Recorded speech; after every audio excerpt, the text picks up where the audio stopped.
Hello everyone, welcome you all to Cognizance IAS. हम इस series में पॉलिटी लक्ष्मीकांत के क्वेश्चंस को चैप्टर वाइज डिस्कस करेंगे। So let's start today's discussion. So जैसा कि हम लोगों ने लास्ट लेक्चर में सेंटर स्टेट रिलेशन के क्वेश्चंस को डिस्कस किया था, तो आज हम लोग इंटर स्टेट रिलेशन के क्वेश्चंस को डिस्कस करेंगे। तो देखिए, इंटर स्टेट रिलेशन को पढ़ने के लिए पहले हम लोग देख लेते हैं कि इसका 4 हेड्स कौन कौन सा है जिसके अंदर हम लोग इसको पढ़ सकते हैं। तो इंटर स्टेट रिलेशन में आपका 4 हेड कौन कौन सा आ जाएगा। फर्स्ट आपका हो जाएगा mutual recognition of public acts, records and judicial proceeding, यह आपका आ जाएगा आर्टिकल 261 में। और आपका सेकेंड हेड जिसके अंदर आप लोग इंटर स्टेट रिलेशन को डिस्कस करेंगे वो है dispute related to water, means water dispute से रिलेटेड जो भी होगा वो आपका आर्टिकल 262 में आ जाएगा। और आपका थर्ड हेड जिसके अंदर हम लोग इसको डिस्कस करेंगे वो है coordination between state, means inter state council, जिसके बारे में हम लोग आर्टिकल 263 के अंडर पढ़ते हैं। और आपका फोर्थ क्या हो जाएगा, inter state trade and commerce, जो कि हम लोग आर्टिकल 301 to 307 के अंडर पढ़ते हैं। तो चलिए हम लोग आगे के क्वेश्चंस को देखते हुए इनको डिटेल से डिस्कस करेंगे। तो हमारा आज का पहला क्वेश्चन है, आपको स्टेटमेंट को देखना है और करेक्ट ऑप्शन चूज करना है। आपका जो कॉन्स्टिट्यूशन है, the constitution of India provides that no law of state shall impose on authorities the imposition of tax on the sale or purchase of good where such sale or purchase। देखिए, जो constitution of India है वो कोई भी law provide नहीं करती है किसके बेसिस पे, कि कोई भी जो स्टेट लॉ है वो इम्पोज नहीं होगा, मीन्स किसी भी गुड के सेल और परचेज पे। तो वो कौन कौन सा बेसिस है, आपका फर्स्ट ऑप्शन है takes place even with in the territory of state, means वो जो सेल और परचेज है वो कहाँ पे होगा, within territory of state, means state के अंदर। और आपका सेकेंड ऑप्शन क्या है, takes place in the course of the import of goods into the export of goods out of the territory of India, means वो जो good import होगा और जो एक्सपोर्ट होगा इंडिया के बाहर उसमें स्टेट का लॉ इम्पोज नहीं होगा। मीन्स यहाँ पे आपका जैसे क्वेश्चन पूछ रहा है कि कोई भी लॉ जो कॉन्स्टिट्यूशन ऑफ इंडिया है उसने जो प्रोवाइड किया है स्टेट लॉ, वो किसके रिगार्डिंग इम्पोज नहीं होगा, किसके सेल और परचेज के रिगार्डिंग इम्पोज नहीं होगा। तो आपको क्या बताना है, देखिए स्टेट के अंदर अगर होता है तो स्टेट का अपना काम है, तो वहाँ पे तो लॉ इम्पोज होगा ही स्टेट का। लेकिन इंडिया के बाहर होता है तो वहाँ पे इंडिया की बात आ जाती है, मीन्स आपके नेशनल की बात आती है, नेशनल इंटरेस्ट की बात आती है, तो वहाँ पे आपका जो लॉ होगा वो इम्पोज नहीं होगा। तो यहाँ पे आपका ऑप्शन भी करेक्ट हो जाएगा। देखिए, इसके बारे में आपका कहाँ पे डील किया गया है, आर्टिकल 301 में डील किया गया है कि कोई भी जो स्टेट है वो विद इन स्टेट लॉ को बना सकती है कि उसके अंदर में ट्रेड कैसा होगा स्टेट के अंडर में। चलिए देखते हैं हमारा क्वेश्चन नंबर 2। आपको स्टेटमेंट को देखना है और करेक्ट ऑप्शन चूज करना है। देखिए, आपका फर्स्ट स्टेटमेंट क्या है, parliament by law provides that neither the supreme court nor the any other court shall exercise jurisdiction in respect of any dispute with respect to the use, distribution और control of water of any inter state river और river valley. तो आपका ये क्या कह रहा है कि जो पार्लियामेंट है वो लॉ बनाएगी, प्रोवाइड दैट नाइदर सुप्रीम, वो लॉ बना के ये कहिए कोई भी सुप्रीम कोर्ट हो गया या कोई भी हाई कोर्ट हो गया, उसका कोई भी अथॉरिटी नहीं रहेगा किस पे, डिस्ट्रीब्यूशन जो होगा रिवर वैली का या रिवर वाटर का उससे रिगार्डिंग। और आपका सेकेंड ऑप्शन क्या कह रहा है, river boards act 1956 provides for reference of inter state river dispute for arbitration by water distribute tribunal. तो आपका रिवर बोर्ड एक्ट 1956 क्या बनाया था, वाटर डिस्प्यूट ट्रिब्यूनल, किसके लिए, inter state water river water को के डिस्प्यूट को सॉल्व करने के लिए। तो देखिए यहाँ पे आपको फोकस करना पड़ेगा क्योंकि इसमें आप कंफ्यूज हो सकते हैं। जो रिवर बोर्ड एक्ट है 1956 उसके थ्रू क्या बना था, रिवर बोर्ड बना था डिस्प्यूट को सॉल्व करने के लिए। लेकिन जो वाटर डिस्प्यूट ट्रिब्यूनल है वो बना था आपका, जो आता है आपका आर्टिकल 262 में, ये आपका बना था वाटर डिस्प्यूट ट्रिब्यूनल 2016 में, जिसके अंडर आपका 8 ट्रिब्यूनल बनाया गया था। तो देखिए यहाँ पे आपका सेकेंड ऑप्शन तो इनकरेक्ट हो जाएगा, तो आप यहाँ पे 2 ऑप्शन को एलिमिनेट कर सकते हैं और जो आपका 1 है वो करेक्ट है, क्योंकि जो सुप्रीम कोर्ट है या जो अदर कोर्ट है उसका कोई भी रोल नहीं रह जाता है वाटर डिस्प्यूट को लेकर के, रिवर वाटर डिस्प्यूट उसके लिए अलग से ट्रिब्यूनल का सेटअप होता है। तो यहाँ पे इस तरह आपका ऑप्शन नंबर 1 करेक्ट हो जाएगा। देखते हैं हमारा question number 3। Which of the following are duties of inter state council created under article 263 of the constitution of India. तो इंटर स्टेट काउंसिल का कौन कौन सा ड्यूटी होता है आपको ये बताना है। तो देखिए फर्स्ट क्या है, enquiring into the advising upon dispute which may have arisen between among state. तो आपको वैसे डिस्प्यूट के लिए एडवाइस करना है जो कि स्टेट के बीच में होता है। एंड सेकंड क्या कह रहा है, investigating and discussing subject in which some और ऑल ऑफ द स्टेट और द यूनियन एंड वन और more state have common interest. तो वैसे सब्जेक्ट को डिस्कस करना जिसमें कि सारे स्टेट का इंटरेस्ट हो या किसी स्टेट और यूनियन का इंटरेस्ट हो या किसी दो स्टेट का इंटरेस्ट हो। आपका थर्ड क्या कह रहा है, making recommendation upon any such subject for the better coordination of policy and action with respect to that subject. तो एक ऐसे सब्जेक्ट के लिए रिकमेंडेशन देना जो कि कोऑर्डिनेशन बेटर करेगा या पॉलिसी को बेटर करेगा। एंड फोर्थ क्या है, ensuring that officers belonging to the all India services posted in various state are not punished by judiciary for acts of omission. तो अगर वो कोई एक्ट करता है, कोई गलत एक्ट करता है तो उसको पनिश नहीं किया जा सकता है किसी भी जुडिशरी अथॉरिटी के द्वारा। तो आपको तो ये एकदम इनकरेक्ट लगेगा इंटर स्टेट काउंसिल को लेकर के। तो यहाँ पे आप इसको एलिमिनेट कीजिए। जैसे यहाँ 4 को एलिमिनेट करेंगे आपको अपना करेक्ट ऑप्शन ए मिल जाएगा। और अगर आप ध्यान से पढ़ेंगे A B and C means statement 1 2 and 3 को, तो आपको यहाँ से लगेगा कि ऐसा इंटर स्टेट काउंसिल का वर्क होगा कि वो कोऑर्डिनेशन इस्टेब्लिश करे तो स्टेट के बीच में या सेंटर और स्टेट के बीच में। चलिए देखते हैं हमारा नेक्स्ट क्वेश्चन नंबर 4।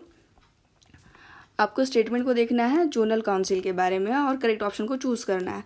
फर्स्ट आपका क्या कह रहा है, zonal council were set up under the provision of state reorganisation act 1956। तो जो जोनल काउंसिल था वो कब बना था, स्टेट रीऑर्गेनाइजेशन एक्ट के द्वारा बना था। तो अगर ये था तो मान लेते हैं अगर इसके द्वारा बना था तो ये कॉन्स्टिट्यूशनल बॉडी तो नहीं हो जाएगी जोनल काउंसिल। सेकेंड देखते हैं, zonal councils discuss various issues issued of common interest in the field of planning, river waters and inter state transport. तो रिवर जो जोनल काउंसिल है वो ये सब मैटर पे प्लानिंग या रिवर वाटर के मैटर पे डिस्कस करती है। थर्ड आपका क्या है, they enable the centre and state to cooperate in evolving uniform policies in social and economic matter. तो वो सेंटर और स्टेट के बीच में कोऑपरेशन इनेबल करने के लिए सोशल और इकोनॉमिक मैटर के बारे में बात करती है कि एक यूनिफॉर्म पॉलिसी होना चाहिए। फोर्थ क्या है, their discussions are binding on centre as well as state government. तो उसका डिसीजन क्या होगा, बाइंडिंग होगा सेंटर पे भी और स्टेट पे भी। तो देखिए जोनल काउंसिल के बारे में अगर आप थोड़ा भी जानते होंगे या पढ़ा होगा कभी तो आपको पता होगा कि इसका जो डिसीजन होता है वो बाइंडिंग नहीं होता। अगर आप फोर्थ को ही एलिमिनेट कर देंगे तो आपका यहाँ पे आपको करेक्ट ऑप्शन मिल जाएगा मीन्स ए। तो देखिए जैसा कि जोनल काउंसिल है वो स्टेट रीऑर्गेनाइजेशन के द्वारा बना था मीन्स ये एक्ट ऑफ पार्लियामेंट के द्वारा बना था। तो ये कॉन्स्टिट्यूशनल बॉडी नहीं हो जाएगी, ये आपकी स्टैट्यूटरी बॉडी हो जाएगी। देखते हैं हमारा अगला क्वेश्चन नंबर 5। आपको स्टेटमेंट को देखना है और इसमें भी आपको करेक्ट ऑप्शन चूज करना है किसे regarding the constitutional provision relating to trade, commerce and intercourse. तो देखिए ट्रेड हो गया, कॉमर्स हो गया, दो स्टेट के बीच में, उसके रिगार्डिंग आपको करेक्ट ऑप्शन चूज करना है। तो इसके बारे में पहले देख लेते हैं कहाँ डिस्कस किया गया है। आपका आर्टिकल 301 से जो आर्टिकल 307 है पार्ट 13 का, उसमें इसके बारे में डिस्कस किया गया है। आपका फर्स्ट क्या कह रहा है स्टेटमेंट, पार्लियामेंट में by law impose restriction on the freedom of trade, commerce और intercourse between one state and another in the public interest. तो देखिए पार्लियामेंट क्या कर सकती है, रिस्ट्रिक्शन इम्पोज कर सकती है किस पे, फ्रीडम ऑफ ट्रेड पे या कॉमर्स पे बिटवीन टू स्टेट। देखिए जो भी रिस्ट्रिक्शन है आर्टिकल 301 के रिगार्डिंग, मतलब 301 में किसके बारे में बात करता है, स्टेट के अंदर का ट्रेड मीन्स स्टेट का ट्रेड। और आर्टिकल 302 से आर्टिकल 305 में रीजनेबल रिस्ट्रिक्शन इम्पोज किया जा सकता है। तो यहाँ पे देख लेते हैं आपका 2 क्या है, bills imposing restriction on the freedom of trade, commerce और intercourse with in the state can not be moved into state legislature without the sanction of central government. तो जो फ्रीडम ऑफ ट्रेड है या इंटरकोर्स इस regarding जो भी bill impose होगा restriction का, वो स्टेट लेजिस्लेचर में मूव नहीं करेगा बिना सेंट्रल गवर्नमेंट के सैंक्शन के। आपका सेकंड स्टेटमेंट ये कह रहा है। तो देखिए स्टेट लेजिस्लेचर का बिल है और स्टेट का अगर मैटर है तो वहाँ पे सेंट्रल गवर्नमेंट का सैंक्शन का ज़रूरत तो नहीं होना चाहिए। तो अगर आप ऑप्शन 2 का एलिमिनेट करेंगे तो आपका यहाँ पे 2 ऑप्शन आराम से एलिमिनेट हो जाएगा, option A and option D. अब आपको पता है कि यहाँ पे अगर ए, बी एंड सी देखेंगे तो आपका 3 दोनों में है, तो आपका 3 स्टेटमेंट तो थर्ड स्टेटमेंट गलत होगा। अब आपको देखना पड़ेगा आपका 4 करेक्ट है या नहीं। तो फोर्थ क्या आपका, trade and commerce with in the state is a subject in the concurrent list. जो ट्रेड और कॉमर्स है वो स्टेट का सब्जेक्ट है, means with in the state, state के अंदर जो ट्रेड एंड कॉमर्स होगा वो कॉन्करेंट लिस्ट में आता है। तो स्टेट के अंदर कोई अगर डिस्ट्रिक्ट के बीच में कोई ट्रेड हो तो वो कॉन्करेंट लिस्ट में क्यों आ गया? कॉमन सेंस लगा, कॉन्करेंट लिस्ट में कौन लॉ बना सकती है? यूनियन भी और स्टेट भी। और जब ये स्टेट के अंदर का ही मैटर है तो स्टेट को ज़्यादा पावर मिली होगी लॉ बनाने के लिए। तो यहाँ पे आपका फोर्थ स्टेटमेंट आप रॉन्ग कर सकते हैं। इस तरह अगर आप इसको एलिमिनेट करें तो आपको आपका करेक्ट ऑप्शन सी मिल जाएगा। तो यहाँ पे आपका करेक्ट ऑप्शन क्या है? सी। देखते हैं हमारा अगला question, question number 6। Who among the following are the members of the inter state council? Following में कौन इंटर स्टेट काउंसिल का मेंबर हो जाएगा? देखिए यहाँ पे इंटर स्टेट काउंसिल के बारे में कहाँ पे डील किया गया है आपका? आर्टिकल 263 में इंटर स्टेट काउंसिल के बारे में आपका डील किया गया है। आपका फर्स्ट क्या है statement? Chief minister of state, administrator और द यूनियन टेरिटरीज। तो जो चीफ मिनिस्टर होंगे स्टेट के या जो एडमिनिस्ट्रेटर होंगे यूनियन टेरिटरी के वो इसके मेंबर होंगे। सेकंड क्या कह रहा है? The prime minister, all the chief minister of state, administrator of the union and territories, ये इसके मेंबर होंगे। मीन्स आपको देखना है कौन इसके मेंबर होंगे। तो आपको इसके लिए इसको पढ़ना पड़ेगा ओवरऑल, कम से कम थोड़ा 1-2 आप बार पढ़ लेंगे तो आपको एलिमिनेट करने में ईजी होगा। तो देखिए सी क्या है आपका? The prime minister, 6 union cabinet minister and all the chief minister of state, administrator of the union territories. देखिए ये वाइडर बात कर रहा है। यहाँ पे यूनियन के भी कैबिनेट मिनिस्टर आएंगे और प्राइम मिनिस्टर भी आएंगे और इंटर स्टेट काउंसिल की बात कर रहा है। तो अगर आप थोड़ा सा सोचेंगे तो इंटर स्टेट अगर होगा तो केवल सीएम आ जाएंगे, तो वो लोग आपस में अगर कोई डिस्प्यूट होगा तो कैसे सॉल्व कर सकते हैं? तो उसके लिए कोई ऊपर की अथॉरिटी की ज़रूरत तो पड़ेगी। तो आप ऑप्शन ए को एलिमिनेट कर सकते हैं। एंड बी आपका क्या है? बी और सी में आप कंफ्यूज हो सकते हैं। और डी क्या है? The prime minister, leader of opposition of Lok Sabha and all members of the Rajya Sabha. देखिए डी को भी एलिमिनेट कर सकते हैं क्योंकि इंटर स्टेट की बात है और यहाँ पे किसके बारे में बात किया गया है? सारे के सारे सेंट्रल अथॉरिटी के लोगों के बारे में बात किया गया। तो डी को भी एलिमिनेट कर दीजिए।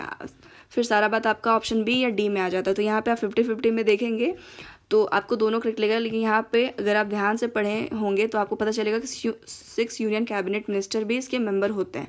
तो यहाँ पे आपका ऑप्शन सी करेक्ट हो जाएगा। ये कब बना था? मीन्स ये रिकमेंड किया गया था सरकारिया कमीशन के द्वारा। चलिए देखते हैं हमारा अगला question, question number 7। Which one of the following is not correct? आपको बताना है कौन सा ऑप्शन करेक्ट नहीं है। ए क्या है? The governor of state may entrust to government of India function in relation to the any matter to which the executive power of the state extends. तो देखिए ये जो है ये बता रहा है आपको कौन सा ऑप्शन करेक्ट नहीं है, आपको ये चूज़ करना है। तो जो गवर्नमेंट होगा स्टेट का, जो गवर्नर होगा स्टेट का, अगर उसको स्टेट का कोई एग्जीक्यूटिव पावर को एक्सटेंड करना होगा किसी मैटर पे तो वो क्या करेगा? गवर्नर ऑफ इंडिया को बोलेगा। आपका फर्स्ट ऑप्शन ये है। बी क्या है? The governor of state can not entrust the government of India function in relation to any matter which the executive power of state extend unless there is consent of the government of India. तो ये government of India can not entrust to the government of India. और यहाँ पे क्या कह रहा है? Governor of India state may entrust to the government of India. अगर आप दोनों ऑप्शन को देखेंगे तो दोनों ऑलमोस्ट सेम है। Unless there is consent of the government, या जब तक कि वहाँ पे गवर्नमेंट का कंसेंट ना हो। तो चाहे तो ये ऑप्शन इनकरेक्ट होगा, चाहे तो ये ऑप्शन इनकरेक्ट होगा। मीन्स ये दोनों तो करेक्ट ही है क्योंकि दोनों एक दूसरे को फुलफिल नहीं कर रहा है, दोनों एक दूसरे को कॉन्ट्राडिक्ट कर रहा है। तो देखिए यहाँ पे आपका क्या होता है ना कि जो गवर्नमेंट ऑफ स्टेट है वो गवर्नमेंट ऑफ इंडिया को नहीं बोल सकते हैं अपना स्टेट के एग्जीक्यूटिव पावर को एक्सटेंड करने के लिए। तो यहाँ पे आपका ऑप्शन ए इनकरेक्ट हो जाता है। चलिए देखते हैं हमारा नेक्स्ट क्वेश्चन, क्वेश्चन नंबर 8। आपको बताना है चेयरमैन ऑफ जोनल काउंसिल के बारे में। तो देखिए क्या है? Chief minister and is nominated by the Prime Minister of India. The Chief Minister and is nominated by the Prime Minister of India. तो चेयरमैन होंगे जोनल काउंसिल के, वो कौन होंगे आपको ये बताना है। तो आपको पता होगा कि चीफ मिनिस्टर जो प्राइम मिनिस्टर नॉमिनेट करेंगे, तो अगर प्राइम मिनिस्टर को नॉमिनेट करना होगा वो अपने किसी पॉलिटिकल पार्टी के इंटरेस्ट के लोग को बना देंगे उसका चेयरमैन। तो ऐसा तो नहीं होता है इंडिया में। एंड बी क्या आपका, the union minister and nominated by the president of India. President of India किसी यूनियन मिनिस्टर को नॉमिनेट करेंगे। सी क्या आपका, the home minister and is ex officio. And D क्या आपका, the vice president of India. तो आपको ये एक स्टैटिक पोर्शन अगर आप एक दो बार पढ़ने का आपको पता होगा, पढ़े होंगे तो, कि ये जोनल काउंसिल के जो चेयरपर्सन होते हैं वो होते हैं आपके होम मिनिस्टर। तो यहाँ पे आपका ऑप्शन सी करेक्ट हो जाएगा। देखते हैं हमारा क्वेश्चन नंबर 9।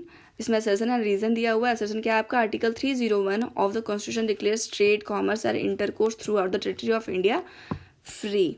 देखिए through the territory of India की बात कर रहा है आर्टिकल 301। तो हाँ, आर्टिकल 301 में ये कहा गया है कि स्टेट जो है वो ट्रेड कॉमर्स को कर सकते हैं दूसरे स्टेट के साथ पूरे इंडिया में। एंड आपका रीज़न क्या दिया हुआ, the state can impose taxes which do not directly affect the freedom of trade. तो स्टेट कैन इम्पोज, देखिए जहाँ पे भी कैन जैसा वर्ड हो या मे जैसा वर्ड हो तो चांसेस होता है कि वैसा स्टेटमेंट करेक्ट होगा, क्योंकि यहाँ पे बात होता है कि हो भी सकता है या नहीं भी हो सकता है। तो the state can impose taxes, तो स्टेट जो है वो टैक्सेस इम्पोज कर सकती है लेकिन डायरेक्टली नहीं, मीन्स जो कि डायरेक्टली अफेक्ट नहीं करेगा आपके फ्रीडम ऑफ ट्रेड को। तो हाँ, ये आपको जनरल सा स्टेटमेंट लग रहा है तो ये भी सही हो जाएगा। लेकिन यहाँ पे आपको बस ध्यान ये देना है कि दोनों एक दूसरे को फिलफिल कर रहा है या नहीं कर रहा है। तो देखिए यहाँ पे अगर टेरिटरी में अगर फ्री है और एक टैक्स की बात कर रहा है तो दोनों तो एक दूसरे को फिलफिल नहीं कर रहा है, लेकिन दोनों अपने अपने जगह पे करेक्ट है। तो यहाँ पे आपका ऑप्शन भी करेक्ट हो जाएगा। देखते हैं हमारा question number 10। Under which of the following regime was the inter state council set up. तो कौन से रिजिम में इंटर स्टेट काउंसिल को सेट अप किया गया था, मीन्स इंटर स्टेट काउंसिल को कब सेट अप किया गया था, आपको ये बताना है। आर्टिकल 263 के बेसिस पे जो सेट हुआ था। तो ये एकदम आपका स्टैटिक पोर्शन है, स्टैटिक पोर्शन बोल सकते हैं, या फिर आपका फैक्ट बेस्ड क्वेश्चन है। तो यहाँ पे आपको पता हो तो आप इसको चूज़ कीजिए, अदरवाइज आप इसको छोड़ भी सकते हैं। यहाँ पे आपका क्या हो जाएगा, Janata Dal lead government 1990, means 1990 में सरकारिया कमीशन के रिकमेंडेशन के द्वारा जनता दल की जो गवर्नमेंट थी उन्होंने इंटर स्टेट काउंसिल को सेटअप किया था। आपका क्वेश्चन नंबर 11 क्या हो जाएगा, क्वेश्चन नंबर 11 है inter state water dispute can be resolve by which one of the following. तो इंटर स्टेट वाटर डिस्प्यूट किसके द्वारा सॉल्व होगा। आपने अगर ध्यान से सुना होगा तो हम लोगों ने पहले डिस्कस किया कि इसका जुरिडिक्शन किसी भी कोर्ट में नहीं होती है। तो पार्लियामेंट क्या करती है, पार्लियामेंट कोई ट्रिब्यूनल का गठन करती है किसी भी रिवर वाटर डिस्प्यूट को लेकर के। तो आपका ऑप्शन ये क्या है, सुप्रीम कोर्ट ऑनली, केवल सुप्रीम कोर्ट। तो यहाँ पे कोर्ट तो नहीं होगी, या special court establish by president of India. President of India का भी कोई रोल नहीं होता है। अब यहाँ पे आपका बी है कि यूनियन गवर्नमेंट ऑनली, तो यूनियन गवर्नमेंट रिजॉल्व करेगी किसी भी एक्ट को, मीन्स किसी भी डिस्प्यूट को। और आपका सी क्या है, tribunal established by parliament by law. तो वो जो ट्रिब्यूनल जो एस्टैब्लिश किसके द्वारा होगा, पार्लियामेंट के द्वारा लॉ बना करके। तो देखिए यहाँ भी हम लोगों ने डिस्कस किया था कि पार्लियामेंट लॉ बना करके ऐसा ट्रिब्यूनल गठन कर सकती है जो कि आपके इंटर वाटर रिवर डिस्प्यूट को सॉल्व करे। तो अभी हमारे पास कितना इंटर वाटर रिवर डिस्प्यूट बना था 2016 में 8। देखिए जैसे कि आप एग्जाम्पल के तौर पे ले सकते हैं, क्या है, कावेरी रिवर वाटर डिस्प्यूट जो है आपका डिस्प्यूट ट्रिब्यूनल, ये कब गठन किया गया था इसका, 1990 में। और ये कौन कौन से स्टेट के बीच में है डिस्प्यूट, कर्नाटका के बीच में है, केरला के बीच में है, तमिलनाडु के बीच में और पौंडीचेरी के बीच में है। तो आप इस तरह से हमारे पास 8 वाटर डिस्प्यूट ट्रिब्यूनल्स हैं। तो आप इसको अगर एक बार देख लेंगे थ्रोली तो आपको ईजी होगा एलिमिनेट करने में। देखते हैं क्वेश्चन नंबर 12 क्या है, which one of the following is correct statement. कौन सा स्टेटमेंट आपका करेक्ट, आपको ये बताना है। तो आपका स्टेटमेंट क्या है, full faith and credit clause of the constitution does not apply to. तो फुल फेथ एंड क्रेडिट जो क्लाउज है वो किस में अप्लाई नहीं होता है। तो फर्स्ट आपका क्या है, पब्लिक रिकॉर्ड। सेकंड क्या है, acts of corporation, judicial proceeding and public acts. तो मैंने शुरू में ही डील किया था आर्टिकल 261 जिसमें कि फुल फेथ के बारे में डील किया गया है। वो किसको किसको इंक्लूड करेगा, आपका पब्लिक रिकॉर्ड को करेगा, जुडिशियल प्रोसीडिंग को और पब्लिक एक्ट्स को, वो एक्ट ऑफ कॉरपोरेशन को या एक्ट ऑफ कंपनी को इंक्लूड नहीं करता है, ये इसमें अप्लाई नहीं होता। तो यहाँ पे आपका ऑप्शन सी करेक्ट हो जाएगा। देखते हैं हमारा question number 13, and inter state council may be established bye. तो इंटर स्टेट काउंसिल किसके द्वारा एस्टैब्लिश्ड किया जा सकता है? तो आपका इसमें क्या है, the parliament, the national development council, C क्या है प्रेसिडेंट, और डी क्या है जोनल काउंसिल। तो जो इंटर स्टेट काउंसिल होता है वो एस्टैब्लिश किसके द्वारा होता है? आपका प्रेसिडेंट के द्वारा। और देखिए ये प्रेसिडेंट ये भी डिसाइड करती है कि इनका ड्यूटीज़ क्या होगा। तो इसका ड्यूटीज़ को डिफाइन भी कौन करती है? प्रेसिडेंट। देखिए यहाँ पे अभी तक इंडिया में कितने काउंसिल का गठन किया गया है? अगर हम लोग देखें तो इंडिया में अभी तक 3 काउंसिल का गठन किया है कॉन्स्टिट्यूशन के थ्रू। तो कौन कौन से काउंसिल हो जाएंगे आपके? पहला हो जाएगा सेंट्रल काउंसिल ऑफ हेल्थ, और सेकंड आपका क्या हो जाएगा? Central council of local government and urban development. And फिर आपका थर्ड हो जाएगा फॉर रीजनल काउंसिल, मतलब सेंट्रल काउंसिल हो जाएगा आपका सेल टैक्स हो जाएगा, सेल टैक्स के लिए, या northern eastern western and southern zone के लिए आपका सेंट्रल काउंसिल बनेगा। तो चलिए यहाँ पे 13 हो गया आपका। क्वेश्चन नंबर हमारा आज का लास्ट क्या है? 14 देख लेते हैं। Which of the following statement of zonal council are correct. तो कौन सा स्टेटमेंट जोनल काउंसिल के रिगार्डिंग करेक्ट है? तो फर्स्ट आपका क्या है? They on their existence to the constitution of India. तो उनका एग्जिस्टेंस किसके द्वारा है? कॉन्स्टिट्यूशन ऑफ इंडिया के द्वारा। तो अभी हम लोगों ने डिस्कस किया था जोनल काउंसिल कब बना था? ये बना था आपका 1956 में स्टेट रीऑर्गेनाइजेशन एक्ट के द्वारा। तो यहाँ पे अगर कॉन्स्टिट्यूशन के थ्रू तो इसका एग्जिस्टेंस नहीं है, तो एक स्टैट्यूटरी बॉडी है, तो आप ऑप्शन 1 को इजीली एलिमिनेट कर दीजिए। तो यहाँ आपको आप ऑप्शन ए को एलिमिनेट कर सकते हैं। सेकंड क्या कह रहा है? There are 5 zonal council. यहाँ पे कितने जोनल काउंसिल है? 5 जोनल काउंसिल। एंड थर्ड क्या है? The coordination relation among the government of the state and union territories and the government of India. ये कोऑर्डिनेशन रिलेशन किसके बीच में करते हैं? स्टेट के गवर्नमेंट के बीच में और यूनियन गवर्नमेंट के बीच में, यूनियन टेरिटरीज और गवर्नमेंट ऑफ इंडिया के बीच में। और आपका फोर्थ क्या है? They are set up under the state reorganisation act 1956। देखिए यहीं पे आपको बता दिया गया है 1 और 4 एक दूसरे को कॉन्ट्राडिक्ट कर रहा है, तो 1 होगा सही या तो फिर 4th होगा। तो आपने पढ़ा होगा तो आपको इजीली याद आ जाएगा कि 4th आपको तो करेक्ट है, तो 1 ही आप एलिमिनेट करेंगे।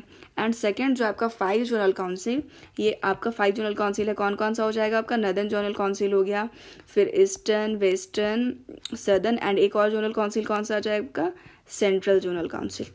तो अकॉर्डिंग टू उसका सोशल या इकोनॉमिक बेसिस पे डिसाइड किया गया कौन सा स्टेट कौन से काउंसिल के अंडर में आएगा। तो इस तरह से अगर आप देखेंगे तो आपका ऑप्शन 1, 2 एंड 3 करेक्ट है, तो आप आराम से अपना ऑप्शन बी को पिक कर सकते हैं। So this is the end of today's discussion. Hope you like it. Stay connected, stay safe. Thank you very much.